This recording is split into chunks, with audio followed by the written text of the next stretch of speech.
This is the Momentum Educate and Innovate podcast. I'm here today with Funké, who has opened the most amazing restaurant in Sligo town. And she's a fantastic woman, and I just want you to hear some of her story. So, can you tell me a bit about the background, why you started cooking?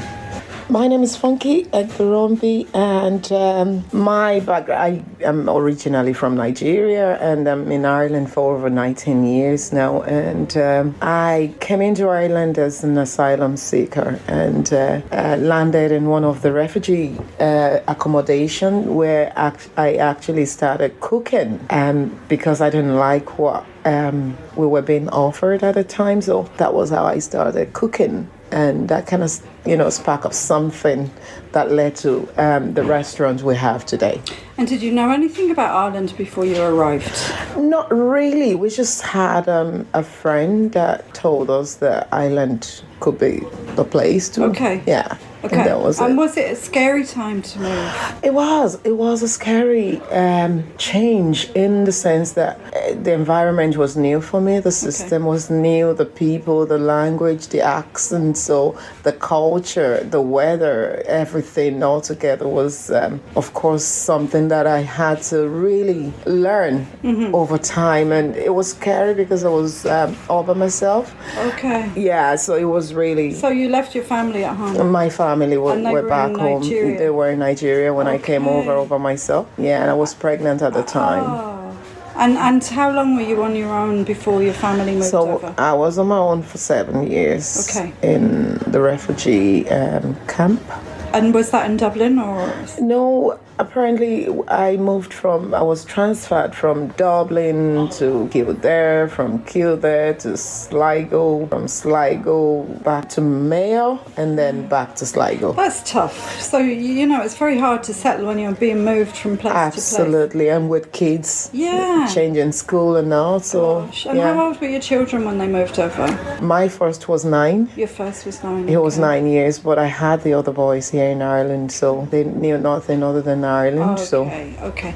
And I think with direct provision, you're not allowed to work. Is that No, true? when we came in, we were not allowed to work. You were not allowed to go to school further than level 5 course. So that was all we could do. Yeah. But now the system is more humane in that you're able to get a work permit. You're able to go to as far as level 8 study degree. Yeah.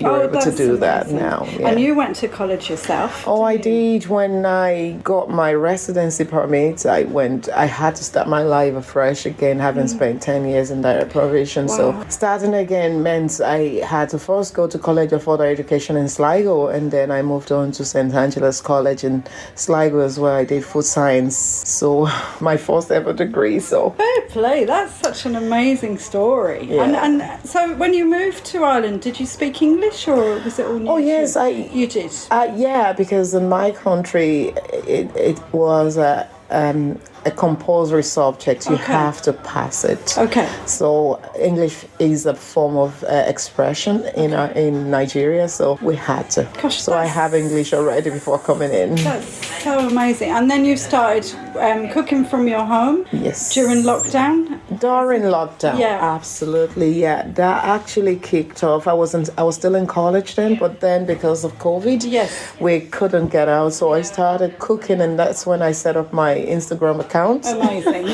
I also set up. I think that was around the time we set up the website as well, and I just started cooking. Fell in love with cooking different kinds of food, and And the restaurant opened 2023? Yes, last year, October. Yeah. And you serve a wide variety of foods? Yeah, from Africa and the Caribbean. Brilliant. Yeah. And is it very spicy, or what can people expect when they come in? Usually our type of food would be spicy, but I remember when we opened and there was a lot of spice in our food and a lot of Irish didn't like that. So we had to, currently we serve all our dishes without the spice, and if you want the spice, we add it to it. Excellent. And you also have a range of sauces, the jollof rice sauce, which is for sale in the restaurant and in local super values, as well as in Afro Carribean stores around town and in Mayo. And is there any piece of advice, well, two pieces really, one for any woman thinking of starting a business, what would you suggest to them?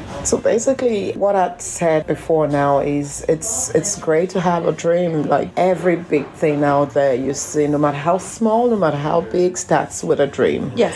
But if you don't go for that dream, nothing happens. It remains a dream. So for every woman out there with a dream, go for it. That's amazing. Give it a shot. And do you have any advice for anyone who might be in direct provision and might find it a stressful situation?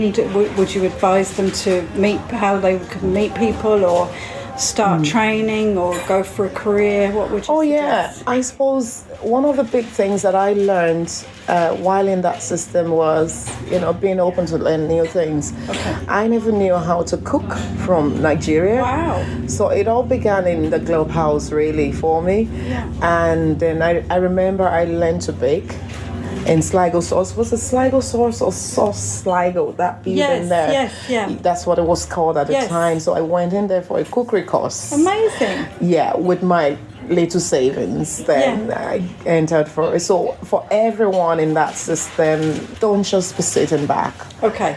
Get out there, get information from Citizenship Information Center. Yes. Look for courses to do. Start from somewhere. Yeah. It doesn't matter if you're starting from level 3. Get doing something while you wait for a decision from the Department of Justice. That's amazing. Thank you so much. Thank you very much, Val. Thank you. This is the Momentum Educate and Innovate podcast.